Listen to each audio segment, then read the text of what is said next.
देखो बेटा, last class में अपन ने क्या किया था,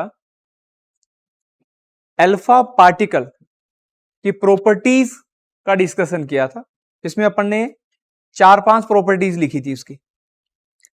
पहली चीज, अल्फा पार्टिकल होता क्या है, तो मैंने बोला था अल्फा पार्टिकल जो होता है वो क्या होता है, एक पॉजिटिव चार्ज पार्टिकल होता है। कैसा पार्टिकल होता है? Positive charge particle.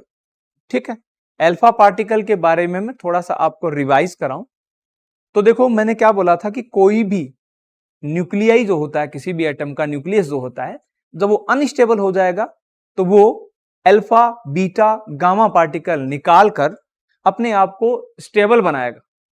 ठीक है, और इस प्रोसेस में बहुत सारी न्यूक्लियर एनर्जी निकलेगी और इस प्रोसेस को अपन कहते हैं रेडियो एक्टिविटी। इस प्रोसेस को क्या कहा जाता है? Radio activity. और रेडियो एक्टिविटी जो है, सबसे पहली बार एक साइंटिस्ट थे जिनका नाम था हेनरी बैकेरल, उन्होंने इंट्रोड्यूस की थी। मैं पहले भी आपको ये चीज बता चुका हूं। ठीक है, तो alpha particle is a positive charge particle, और अल्फा पार्टिकल के पास जो चार्ज जो होता है बेटा, अल्फा पार्टिकल के पास जो चार्ज जो होता है वो कितना होता है? 2 times of charge on proton, और मास जो होगा अल्फा पार्टिकल का वो कितना होगा? 4 टाइम मास ऑफ प्रोटॉन। ठीक है, alpha particle is a nucleus of helium atom. ठीक है, और हीलियम को कैसे लिखते हैं अपन? He2 4। ठीक है, अरे समझ आएगी नहीं बात? दूसरी प्रॉपर्टी मैंने क्या लिखाई थी कि अल्फा पार्टिकल जो है चार्ज पार्टिकल है। इस कारण जब अल्फा पार्टिकल को अपन इलेक्ट्रिक फील्ड और मैग्नेटिक फील्ड से पास कराएंगे तो ये उस मैग्नेटिक और इलेक्ट्रिक फील्ड में अपने पाथ से डेविएट हो जाएगा। समझ में आएगा नहीं? अपने पाथ से क्या हो जाएगा? डेविएट हो जाएगा, जो भी पाथ होगा, क्योंकि ये क्या है? एक चार्ज पार्टिकल है। और चार्ज पार्टिकल पर जब मैग्नेटिक फील्ड या इलेक्ट्रिक फील्ड में जब वो आपका होगा तो उसके ऊपर फोर्सेस अप्लाई होंगे, इलेक्ट्रिक फील्ड और मैग्नेटिक फील्ड। समझ में आएगा नहीं? इलेक्ट्रिक फोर्स और मैग्नेटिक फोर्स फील्ड बन जाएंगे, उनसे क्या प्रोड्यूस होगा? इलेक्ट्रिक फोर्स और मैग्नेटिक फोर्स प्रोड्यूस हो जाएंगे। ठीक है, अगली चीज मैंने बताई थी कि अल्फा पार्टिकल जो है उसकी जो वेलोसिटी है वो कितनी होती है? 1 पॉइंट कहां से कहां होती है बेटा? 1.4 इंटू 10 का पावर 7। 1.4 लिखाई थी, उससे लेके 2.4 इंटू 10 का पावर 7 तक मीटर पर सेकेंड में। समझ में आएगी नहीं बात? है 1.7। ठीक है, कितनी लिखाई थी? 1.7। 1.7 इंटू 10 का पावर 7 से लेके 2.4 इंटू 10 का पावर 7 मीटर पर सेकंड तक इसकी क्या होती है? वेलोसिटी। अगली चीज मैंने आपको बताई थी आयनाइजेशन पावर। आयनाइजेशन पावर जो होती है अल्फा पार्टिकल की, तीनों में, 3 से कौन कौन से हैं? अल्फा बीटा और गामा। तीनों में अल्फा पार्टिकल की आयनाइजेशन पावर मैक्सिमम होती है। आयनाइजेशन पावर का मीनिंग क्या होता है कि अपन किसी भी चार्ज पार्टिकल को किसी मीडियम के अंदर से पास कराएं तो ये उस मीडियम के पार्टिकल को क्या कर दे? चार्ज कर दे, आयनाइज कर दे। समझ में आएगा नहीं? ये क्या होता है? Ionization power. और ये सबसे ज्यादा किसका होगा? अल्फा का। क्यों? क्योंकि अल्फा के पास सबसे ज्यादा चार्ज होता है। समझ में आएगा नहीं? उसके बाद किसका होगा? बीटा का। और सबसे कम किसका होगा? गामा का।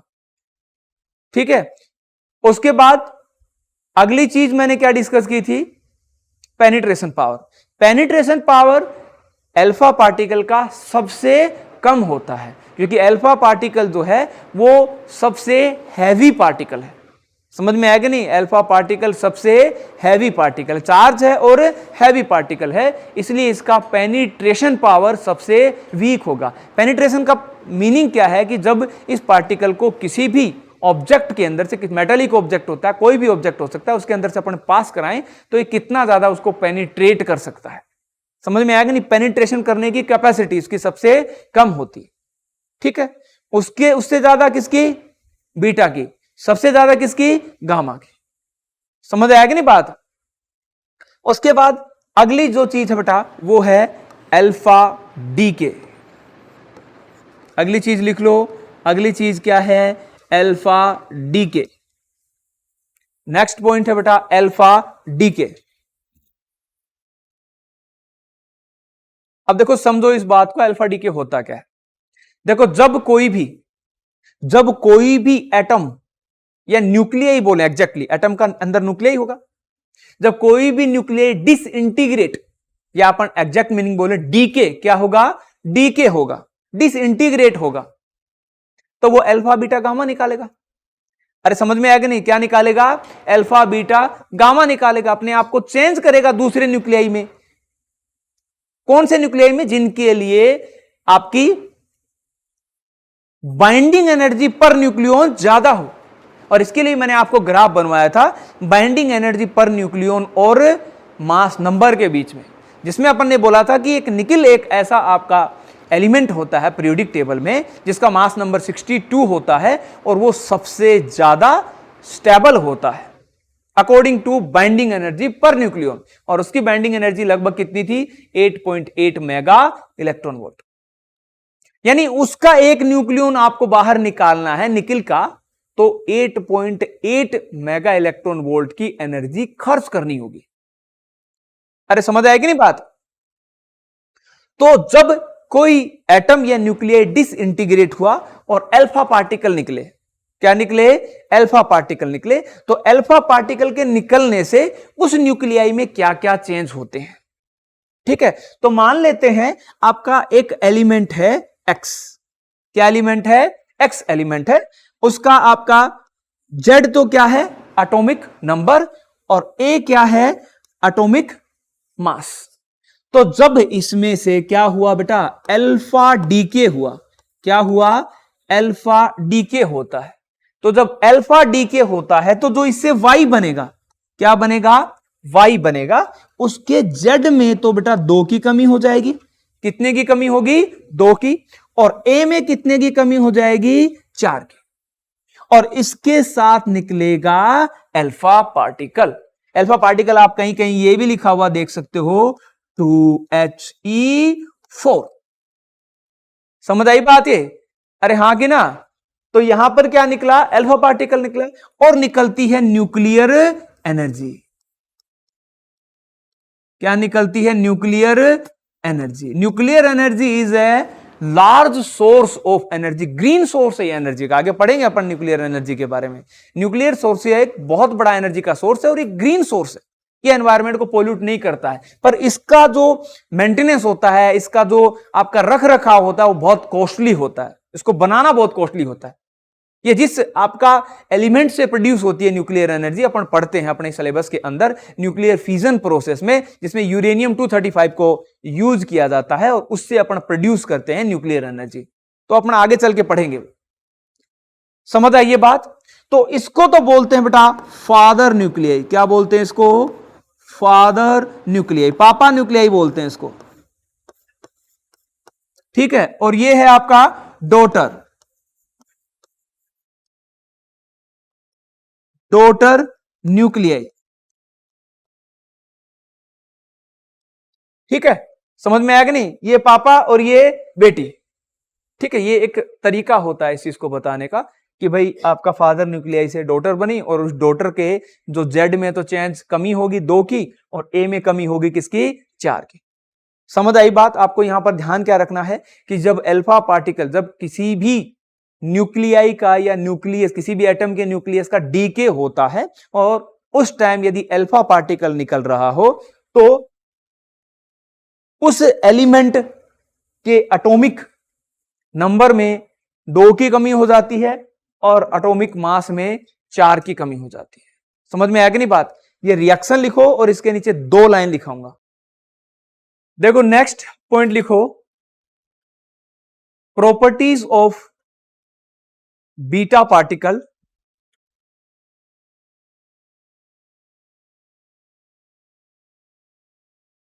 And beta decay, properties of beta particle and beta decay, ठीक। और इसमें भी पहला लिख लो प्रॉपर्टीज।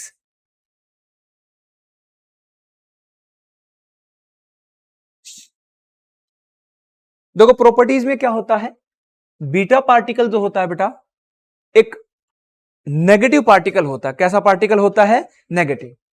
इसको रिप्रेजेंट कैसे करते हैं?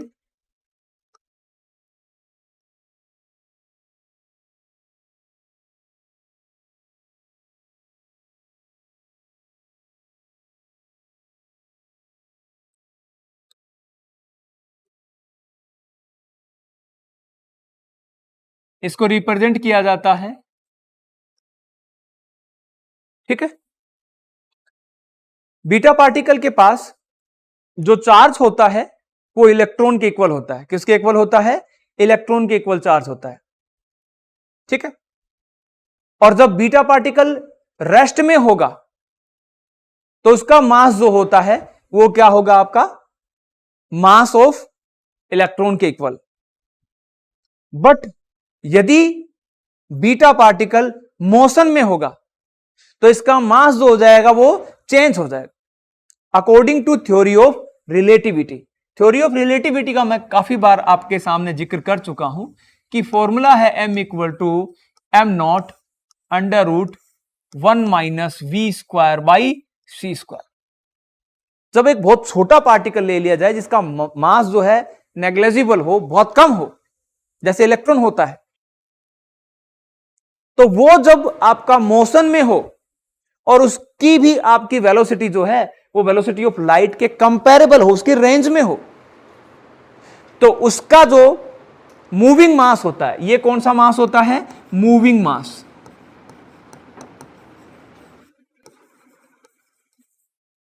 और ये होता है रेस्ट मास। तो बहुत छोटा पार्टिकल जब मोशन में होगा तो उसका मास जो है वो वेरिएबल होगा। समझ में आएंगे? क्योंकि वो बहुत तेज आपका छोटा पार्टिकल है, वो बहुत हाई वेलोसिटी के साथ मूव करेगा। तो जब ऐसा होगा तो उसका मास, रेस्ट मास तो किसके बराबर? इलेक्ट्रॉन के मास के बराबर। बट मूविंग मास किसके बराबर? वेरिएबल हो जाएगा। एक नेगेटिव पार्टिकल है और उसका रेस्ट मास किसके बराबर है? इलेक्ट्रॉन के बराबर। इलेक्ट्रॉन के बराबर चार्ज है उसके पास, पर मूविंग मास कैसा होता है बेटा? वेरिएबल, ठीक। दूसरा पॉइंट आता है कि आपका जो इसकी स्पीड या वेलोसिटी बोले तो वो 1% से लेकर 99% ऑफ वेलोसिटी ऑफ लाइट,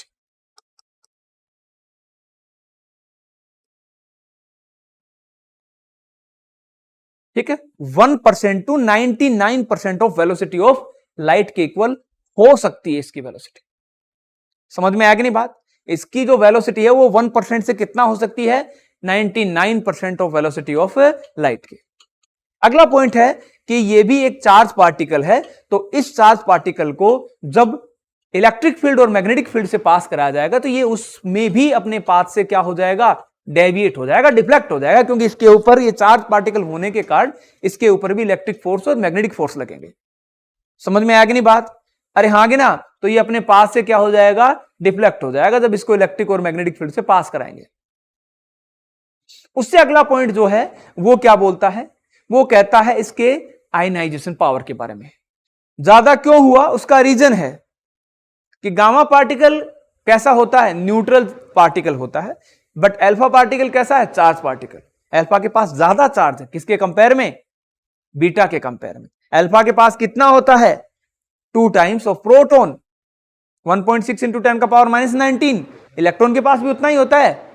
अरे होता है कि नहीं? तो इलेक्ट्रॉन के पास आपका कितना है? 1.6 इंटू 10 का पावर -19 नेगेटिव में कूलम, और उसमें होता है आपका पॉजिटिव में 2 टाइम्स। इसलिए वो ज्यादा आयनाइज करेगा अल्फा पार्टिकल, ये कम आयनाइज करेगा, और गामा सबसे कम करेगा। अगली चीज होती है पेनिट्रेशन पावर। अगली चीज क्या होती है? Penetration power. पेनिट्रेशन पावर जो है इसकी अल्फा से तो ज्यादा पर गामा से कम। अल्फा से ज्यादा होने का रीजन ये है कि ये अल्फा से हल्का पार्टिकल है। समझ में आ गया नहीं? कैसा पार्टिकल है? हल्का पार्टिकल है, और इसके पास चार्ज भी क्या है? कम है।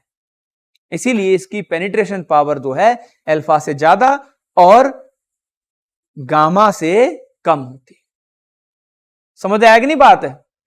अरे हाँ कि ना, ये सारे पॉइंट समझ आए? तो देखो प्रॉपर्टीज ऑफ बीटा पार्टिकल अपन 4-5 प्रॉपर्टीज पढ़ चुके हैं।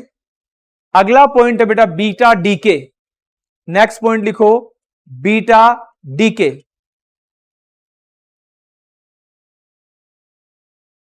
तो देखो लिखेंगे इसके अंदर there are 2 types of beta decay. There are 2 types of beta decay.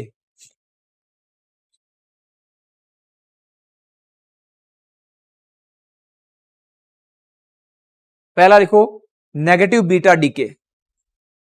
Negative beta DK.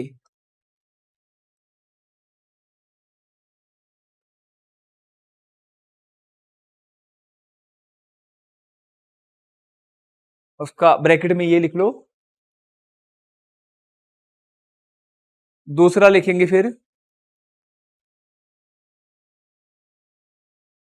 Positive beta decay.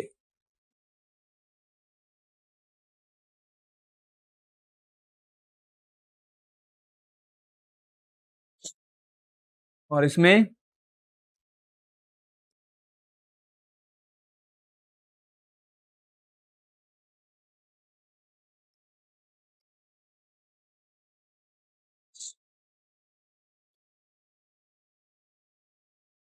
लिख लिया। अब इसमें पहली हेडिंग लगा लेंगे नेगेटिव बीटा डीके।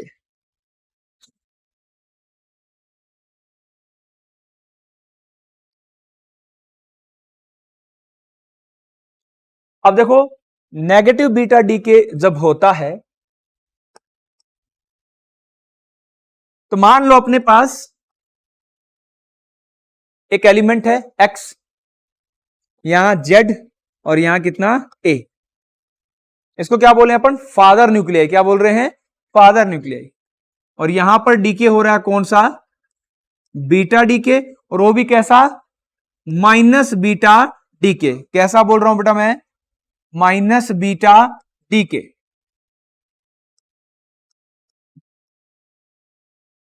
ठीक है।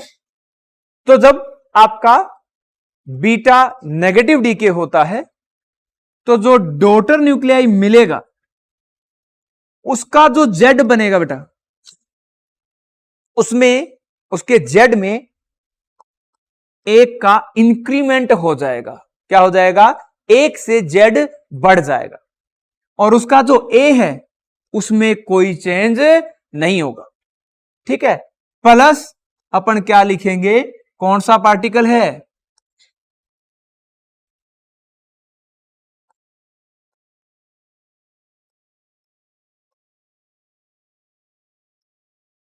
ठीक है।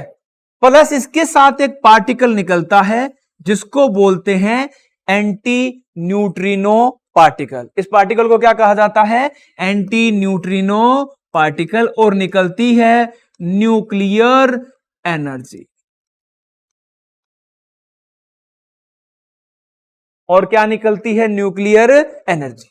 तो पहला पॉइंट क्या ध्यान रखेंगे कि जब माइनस बीटा डीके होता है तो जो डॉटर न्यूक्लियाई मिलेगी उसके जेड में एक का इंक्रीमेंट हो जाएगा, बट ए सेम रहेगा। ठीक है। और क्या निकले? बीटा और एंटी न्यूट्रिनो पार्टिकल और न्यूक्लियर एनर्जी। ठीक। दूसरी चीज यहां पर एंटी न्यूट्रिनो पार्टिकल का क्या फंक्शन होता है? तो एंटी न्यूट्रिनो पार्टिकल क्या होता है बेटा? ये जो रिएक्शन हो रही है इस रिएक्शन का मोमेंटम कंजर्व करती है। क्या करती है? एंटी न्यूट्रिनो पार्टिकल इस रिएक्शन का मोमेंटम कंजर्व करती है। क्योंकि जब बीटा पार्टिकल निकलेगा तो बीटा पार्टिकल बाहर निकलेगा तो किसी न किसी वेलोसिटी के साथ बाहर निकलेगा। तो जैसे मान लो ये कोई न्यूक्लियाई है, इसमें से निकल के कौन गया? Beta particle. तो बीटा पार्टिकल गया इधर, फादर क्या था? रेस्ट में। अरे था कि नहीं? तो जब फादर में से ये निकला तो डॉटर बनी, पर डॉटर क्या हो गया? यहां पर रेस्ट और उधर क्या हो गया? कुछ ना कुछ आपका मोमेंटम आ गया। तो मोमेंटम कंजर्व कहां रहा? तो इस मोमेंटम को कंजर्व करने के लिए एंटी न्यूट्रिनो पार्टिकल निकल के बाहर आता है। समझ में आया कि नहीं? जैसे आपका बीटा पार्टिकल इधर जा रहा है आगे की तरफ, तो एंटी न्यूट्रिनो मेरी तरफ पीछे की तरफ आएगा। सेम वही कॉन्सेप्ट जैसे अपन बंदूक से गोली चलाते हैं तो आगे की तरफ गोली जाती है, पीछे की तरफ धक्का लगता है। वो प्रिंसिपल ऑफ कंजर्वेशन, वो मोमेंटम को फॉलो करता है। सेम उसी तरह आपका एंटी न्यूट्रिनो पार्टिकल क्यों निकलता है? इस रिएक्शन के जो मोमेंटम है उसको कंजर्व करने के लिए। समझ में आया कि नहीं? ये कौन सा पार्टिकल है? Anti neutrino particle. ठीक, अब आपके दिमाग में एक क्वेश्चन होना चाहिए कि सर यहां पर ये जो आपका नेगेटिव पार्टिकल निकल रहा है ये न्यूक्लियस के अंदर से निकल रहा है, तो न्यूक्लियस के अंदर तो इलेक्ट्रॉन होता ही नहीं है, कहां से आ गया ये? तो न्यूक्लियस के अंदर क्या होता है? उसके अंदर एक प्रोसेस होती है, उसके अंदर क्या रहता है? न्यूट्रॉन। और क्या रहता है? न्यूट्रॉन। और वो न्यूट्रॉन किसके अंदर बदल जाता है? प्रोटॉन के अंदर। किसके अंदर बदल जाएगा? प्रोटॉन के अंदर। तो इस इक्वेशन को बैलेंस करने के लिए यहां पर क्या आता है? आपका एक क्या आता है? यहां पर एक बीटा नेगेटिव पार्टिकल आता है। देखो नीचे +1 -1 0, इधर भी 0। समझ में आया कि नहीं बात? प्लस में ये तो जाएगा ही जाएगा एंटी न्यूट्रिनो पार्टिकल, क्योंकि इसको मोमेंटम को क्या करना है? कंजर्व करना है। अरे समझ में आएगी नहीं बात? तो न्यूक्लियस के अंदर नेगेटिव पार्टिकल नहीं होता है, पर एक रिएक्शन होती है कि वहां पर न्यूट्रॉन कन्वर्ट होता है किसके अंदर? प्रोटॉन के अंदर। और उसके साथ क्या निकलेगा? एक बीटा नेगेटिव पार्टिकल और एंटी न्यूट्रिनो पार्टिकल। बताओ समझ आई ये बात? अरे आई कि नहीं समझ? कि जब बीटा डीके होता है तो फादर न्यूक्लियाई से जो डॉटर न्यूक्लियाई बनेगी उसके ए में चेंज नहीं होगा। ए मतलब एटॉमिक मास, बट उसका जो जेड है वो एक से बढ़ जाएगा और क्या निकलेगा? Beta negative particle, anti neutrino और न्यूक्लियर एनर्जी। जब डीके होता है किसी भी अनस्टेबल न्यूक्लियाई का तो न्यूक्लियर एनर्जी तो निकलेगी निकलेगी। ठीक है, तो ये एंटी न्यूट्रिनो पार्टिकल क्या कर रहा है? ये इस रिएक्शन का मोमेंटम क्या कर रहा है? कंजर्व कर रहा है। अरे समझ में आएगी नहीं बात? और ये न्यूक्लियस के अंदर न्यूट्रॉन बदलता है किसमें? प्रोटॉन में। और एक बीटा पार्टिकल नेगेटिव और एंटी न्यूट्रिनो। समझ में आएगा नहीं? तो ये कौन सा डीके हुआ? Beta negative. समझ में आएगी नहीं बात? तो ऊपर वाली रिएक्शन लिख लो। तो देखो पॉजिटिव बीटा डीके होगा तो क्या होगा? देखो अपने पास सेम एक्स एक एलिमेंट का न्यूक्लियाई है, ये जेड है और ये क्या है? ए। इसको बोल रहे हैं अपन फादर न्यूक्लियाई। क्या बोल रहे हैं इसको? Father nuclei. यहां पर निकला बीटा प्लस डीके हुआ। क्या हुआ? बीटा प्लस डीके होता है। ठीक है, और ये प्लस जो है ना बेटा, ये आपका इधर की तरफ लिखा जाता है इस प्रकार से। ठीक है, क्या हो रहा है? Plus beta decay. तो क्या बनेगा? Daughter nuclei. तो जब प्लस होता है तो जेड को कर दो -1। ये ध्यान रखना, प्लस होता है तो जेड को कर देंगे -1। और ऊपर यहां क्या आ जाएगा आपका? ए रिमेन्स सेम। प्लस यहां क्या आएगा? बीटा +1 0 और +1। ठीक है, प्लस में निकलेगा यहां न्यूट्रिनो पार्टिकल। कौन सा पार्टिकल? न्यूट्रिनो। ये जब मैंने आपको 11th क्लास में भी पढ़ाया था कि आपका वीक न्यूक्लियर फोर्स क्या होता है? न्यूट्रिनो और एंटी न्यूट्रिनो निकलते हैं, उनके बीच में जो भी फोर्स लगेगा उसे क्या कहते हैं अपन? Weak nuclear force. प्लस क्या निकलेगी? Nuclear energy.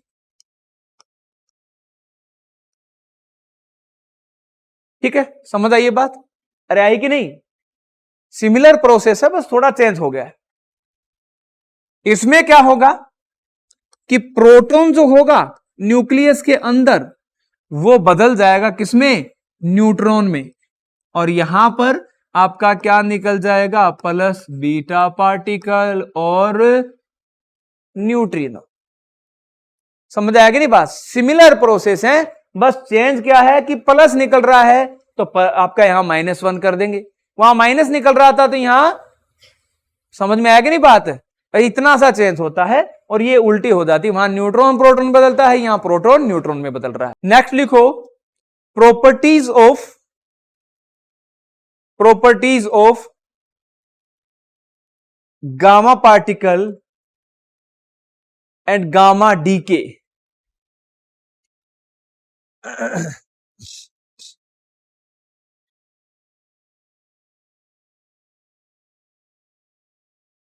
तो देखो पहला पॉइंट क्या है कि गामा पार्टिकल जो है एक न्यूट्रल पार्टिकल है। कैसा पार्टिकल है? न्यूट्रल, उसके पास कोई चार्ज नहीं होता है। और गामा पार्टिकल जो है वो आपका वैक्यूम और एयर के अंदर वेलोसिटी ऑफ लाइट से मूव करता है। किससे मूव करेगा? वेलोसिटी ऑफ लाइट से मूव करेगा। ठीक है, गामा पार्टिकल जो है वो एक न्यूट्रल पार्टिकल है और वो आपका वेलोसिटी ऑफ लाइट से आपका वैक्यूम और एयर के अंदर मूव करता है। अगली चीज, गामा पार्टिकल न्यूट्रल पार्टिकल होने के कारण इसको जब मैग्नेटिक और इलेक्ट्रिक फील्ड में से पास कराया जाएगा तो ये अपने पास से डिफ्लेक्ट नहीं होगा, सीधा ही चलेगा। पास से इसके ऊपर न कोई इलेक्ट्रिक फोर्स लगेगा और न ही कोई मैग्नेटिक फोर्स लगेगा, ये सीधा सीधा अपने रास्ते पे चलेगा।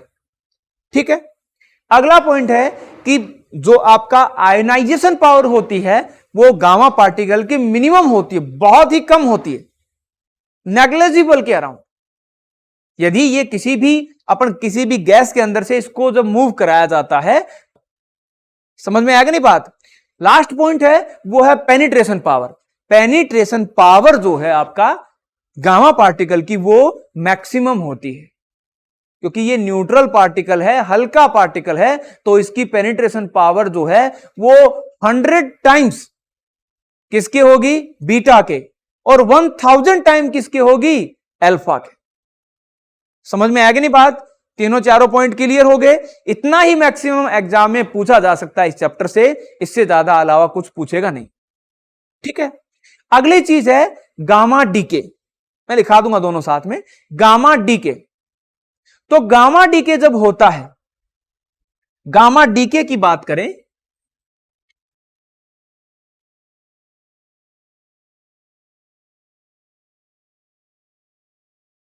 जब गामा डीके होता है, कोई भी एलिमेंट उसका न्यूक्लियस जब डीके होगा तो जब गामा निकलेगा, तो मान लो ये आपका एलिमेंट है और यहां पर क्या है? जेड, यहां पर क्या है? ए।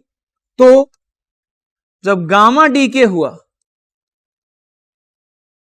तो जो डॉटर न्यूक्लियाई बनेगी उसका जेड और ए में कोई चेंज नहीं होगा।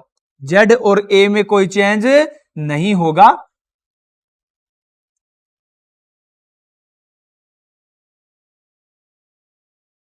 क्या निकलेगी? और न्यूक्लियर एनर्जी।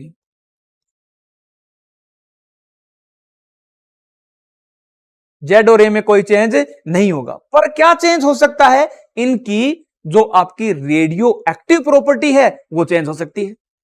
इनकी क्या प्रॉपर्टी चेंज हो सकती है? Radio activity. मैंने बताया था आइसोमर बोलते हैं उनको, क्या बोला जाता है? आइसोमर। जिनके जेड ए एन सब सेम रहते हैं, बस केवल क्या चेंज होता है? उनका रेडियो एक्टिव प्रॉपर्टीज। और रेडियो एक्टिव प्रॉपर्टीज मैंने बताई थी, मैं आपको पहले भी बता चुका हूं कि जब कोई भी एलिमेंट उसका न्यूक्लियाई डीके होता है तो पहले या तो अल्फा निकलेगा या बीटा निकलेगा। गामा कभी भी पहले नहीं निकलेगा, गामा लास्ट में निकलेगा। अल्फा बीटा निकलने के बाद मान लो आपके दो न्यूक्लियाई हैं, यूरेनियम 235, यूरेनियम 235, ठीक है, सेम है 92 235।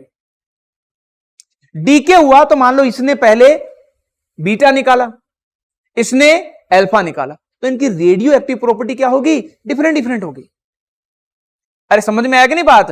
तो गामा पार्टिकल जब निकलता है तो रेडियो एक्टिव प्रॉपर्टी चेंज हो सकती है, पर जेड और ए क्या रहता है? फादर और डॉटर न्यूक्लियाई का सेम रहता है, उनमें कोई चेंज नहीं हो। समझ में आएगा नहीं बात? रोकना यहां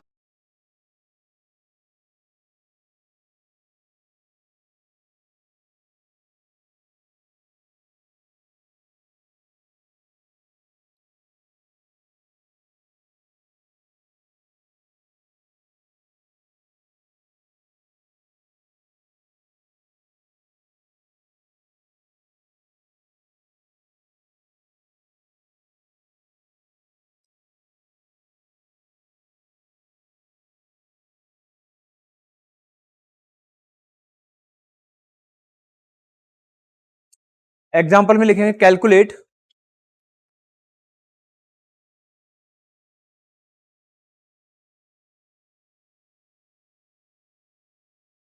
Z and A value of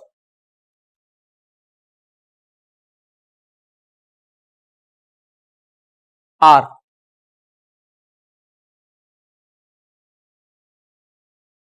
अब ये लिख लो इसके नीचे,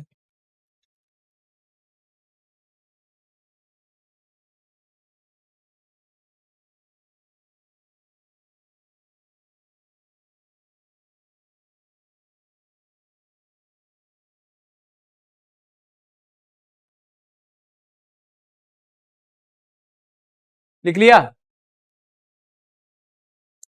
देखो यहां पर अपन ने एक एलिमेंट लिया है यूरेनियम, और उसका एटॉमिक नंबर है 92 और एटॉमिक मास कितना है 238। पहले इसमें से 2 अल्फा पार्टिकल निकल रहे हैं। कितने निकल रहे हैं? 2 अल्फा पार्टिकल। तो ये फादर न्यूक्लियाई होगा, ये क्या बन गया? Daughter nuclei. तो जब अल्फा निकलता है तो कितने का चेंज होता है? 1 अल्फा निकलता है, तो जेड में 2 की कमी और ए में 4 की। पर कितने निकल रहे हैं? 2 निकल रहे हैं। तो जेड में कितने कमी हो जाएगी? 4 की। तो कितना बच गया? 88। और ऊपर कितना हो जाएगा? 238। 4 और 4 जुड़ के कितने? 8। 230। फिर क्या निकला है? बीटा, और बीटा भी कैसा? नेगेटिव। तो नेगेटिव निकलता है तो केवल क्या बढ़ेगा? 1 बढ़ जाएगा ये जेड। तो कितना हो जाएगा ये? 89। और इसमें कोई चेंज नहीं होगा। इधर भी आपका सेम रहेगा 89 230, क्योंकि यहां पर कौन सा पार्टिकल निकल रहा है? गामा। समझ में आएगी नहीं बात? अरे आगे की नहीं? तो जेड का वैल्यू तो कितना आएगा? जो आपका आर बन रहा है उसके लिए जेड कितना आएगा? 89। और ए कितना आएगा बेटा? 230। अरे समझ आए कि नहीं बात? ऐसे इसमें से क्वेश्चन बोर्ड के अंदर भी पूछे जाते हैं। अगली चीज है न्यूक्लियर फोर्स को डिस्कस कर लेते हैं। क्या है? Nuclear force. तो देखो अपन 11th क्लास में बेसिक पढ़े थे कि न्यूक्लियर फोर्स कौन सा डिस्कस किया अपन ने? Strong nuclear force. Strong nuclear force होता क्या है? कोई भी आपका न्यूक्लियाई है, उसके अंदर कौन रहता है? प्रोटॉन और न्यूट्रॉन। उनके बीच में एक फोर्स लगता है जो उस न्यूक्लियाई को क्या करता है? स्टेबिलिटी प्रोवाइड करता है। समझ में आया कि नहीं बात? तो उनके बीच ये जो फोर्स लग रहा है इसको अपन कहते हैं अपन न्यूक्लियर फोर्स। ये जो फोर्स है बेटा, इसका नहीं तो कोई फॉर्मूला, आज तक कोई फॉर्मूला नहीं निकाल पाया इसका, कोई भी फॉर्मूला नहीं है। एक हाइपोथेटिकल थिंकिंग है कि भाई आपका किसी भी एटम की स्टेबिलिटी के लिए उसके अंदर, न्यूक्लियस के अंदर एक फोर्स प्रेजेंट होता है जिसको अपन न्यूक्लियर फोर्स बोलते हैं। और वो फोर्स जो है चार्ज पे डिपेंड नहीं करता है। जितना आपका प्रोटॉन प्रोटॉन के बीच में वो लगेगा, उतना ही प्रोटॉन न्यूट्रॉन के बीच में या न्यूट्रॉन न्यूट्रॉन के बीच लगेगा। ये चार्ज इंडिपेंडेंट होता है। पर जैसे जैसे न्यूक्लियाई का साइज बढ़ता जाएगा वैसे वैसे वो न्यूक्लियाई क्या हो जाएगा? अनस्टेबल। ठीक है? और अनस्टेबल होने पर वो टूट जाएगा। और मैंने बताया था कि वो उन न्यूक्लियाई के अंदर टूटेगा जिनके जो आपका एटॉमिक मास नंबर का वैल्यू 30 से लेके 170 के बीच में हो। यानी वो न्यूक्लियाई 30 से 170 के बीच में क्यों? क्योंकि उनके लिए जो बाइंडिंग एनर्जी पर न्यूक्लियन थी वो 8 मेगा इलेक्ट्रॉन वोल्ट से ज्यादा थी। अरे समझ में आया कि नहीं? उनके लिए बाइंडिंग एनर्जी पर न्यूक्लियन क्या थी? 8 मेगा इलेक्ट्रॉन वोल्ट से ज्यादा थी। इसलिए ये न्यूक्लियाई उसके अंदर टूटेंगे अपनी स्टेबिलिटी को गेन करने के लिए, स्टेबिलिटी को हासिल करने के लिए। समझ में आया कि नहीं? तो न्यूक्लियर फोर्स अपना क्या होता है? चार्ज इंडिपेंडेंट है, चार्ज पे डिपेंड नहीं करता है। स्ट्रॉन्गेस्ट फोर्स ऑफ नेचर है, इसका कोई फॉर्मूला नहीं है। ये एक शॉर्ट रेंज का फोर्स है। समझ में आया कि नहीं? बहुत ही कम रेंज का फोर्स होता है। समझ में आया कि नहीं? जैसे जैसे साइज बढ़ेगा इसकी कैपेसिटी डिक्रीज हो जाएगी। और कौन बढ़ जाएगा? Electric force. इलेक्ट्रिक फोर्स जो होता है ये आपका strong nuclear force electric force का 100 टाइम्स होता है। कितना टाइम्स होता है? 100 टाइम्स। तो इलेक्ट्रिक फोर्स जब साइज बढ़ेगा तो उसकी कैपेसिटी बढ़ जाएगी और ये क्या हो जाएगा? डिक्रीज हो जाएगा। तो इसको क्या कहते हैं अपन? Nuclear force. फिर एक टर्म आता है रेडियो एक्टिविटी। क्या टर्म आता है? Radio activity. रेडियो एक्टिविटी क्या होती है? तो जैसा कि मैं बता रहा हूं कि रेडियो एक्टिविटी का मतलब क्या है, हेनरी बैकरेल नाम के साइंटिस्ट ने यह बोला कि कोई भी न्यूक्लियाई जब उसका साइज ज्यादा बड़ा हो जाएगा तो वो अनस्टेबल हो जाएगा और वो अपनी स्टेबिलिटी को गेन करने के लिए छोटे न्यूक्लियाई में बदलेगा, और उन छोटे न्यूक्लियाई में जब वो बदलना चाहेगा तो वो अल्फा बीटा गामा रेडिएशंस बाहर निकालेगा, और इसी प्रोसेस को कहा जाता है रेडियो एक्टिविटी। समझ में आएगा नहीं? इसी प्रोसेस को क्या कहा जाता है, रेडियो एक्टिविटी कहा जाता है। ये रेडियो एक्टिविटी जो प्रोसेस होती है एक रैंडम प्रोसेस होती है। ये प्रोसेस जो है किसी भी चीज पे डिपेंड नहीं करती, अपने आप चलती है, अपने आप खत्म हो जाती है, बंद हो जाती है। मतलब ऐसा नहीं है कि किसी न्यूक्लियाई को अपन ने पकड़ लिया और उसको बोला कि भाई चल रेडियो एक्टिविटी शो कर, तो कहने से नहीं करेगा, वो रेडियो एक्टिविटी की प्रोसेस जो है अपने आप शो करेगा। समझ में आया कि नहीं? पर न्यूक्लियर फिजन जब प्रोसेस पढ़ते हैं तो वहां पर अपन क्या कराते हैं, रेडियो एक्टिव डीके खुद कराते हैं। न्यूट्रॉन को बम्बॉर्ड कराएंगे, उनको टक्कर कराएंगे अपन किसके ऊपर, यूरेनियम की रोड के ऊपर, तो वहां से यूरेनियम डीके स्टार्ट हो जाएगा। समझ में आया कि नहीं बात? तो ये दो चीजें होती है। इसके लिए हेनरी बैकरेल को नोबेल प्राइज भी मिला हुआ है इस चीज के लिए, क्योंकि ये बहुत खतरनाक चीज थी। क्योंकि अपन ने अल्फा पार्टिकल जो कि चार्ज पार्टिकल है उसको लेके अपन ने रदरफोर्ड मॉडल की स्टडी की थी। रदरफोर्ड मॉडल का एक्सपेरिमेंट परफॉर्म जो हुआ था वो अल्फा पार्टिकल को लेके हुआ था। समझ में आया कि नहीं बात? तो आज के लिए इतना ही। अब ये जो दो